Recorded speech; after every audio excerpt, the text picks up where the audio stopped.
নমস্কার, আমি শরীর বাগচি। আমি আপনাদের কাছে আজ নিয়ে এসেছি একটি প্রাচীন উৎসব।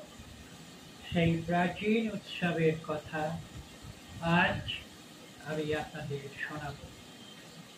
আপনারা শরীর বাগচির ভিডিও দেখুন, স্মিথ গাঙ্গুলির কথাই। আমাকে লাইক দিন, শেয়ার করুন, কমেন্ট করুন এবং সাবস্ক্রাইব করুন। আজ আমি আপনাদের জন্য নিয়ে এসেছি ছট পূজার কথা। এই ছট পূজার কথাই আপনাদের আজ শোনাব।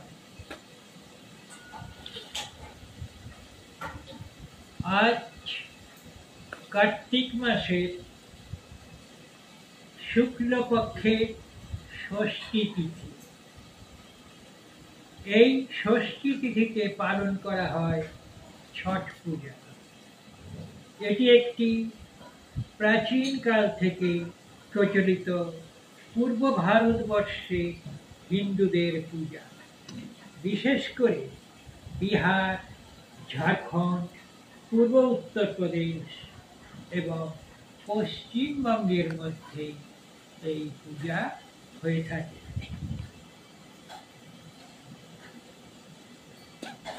এই পুরো ভারতের কয়েকটি রাজ্য জুড়ে এই পূজার বিশেষ আয়োজন দেখা যায়। ভারতীয় উৎসবের মধ্যে ছট পূজা হচ্ছে একটি আদিম উৎসব। আমাদের ঋগ্বেদে এই পূজার উল্লেখ রয়েছে। এছাড়া আমাদের রামায়ণ এবং মহাভারতেও এই পূজা সম্বন্ধে কথা প্রচলিত আছে।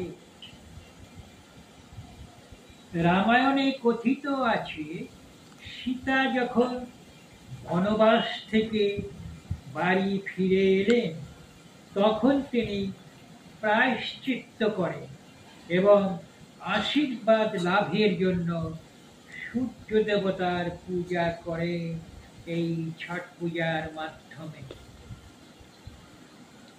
এই যে ছট শব্দের অর্থ হলো ষষ্ঠী বা ষষ্ঠ।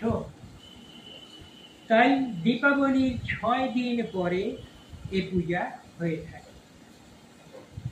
4 দিন ধরে ব্রত করা হয় সূর্যদেবের, জল শূন্য উপবাস করা হয়, 36 ঘন্টা ধরে পূজা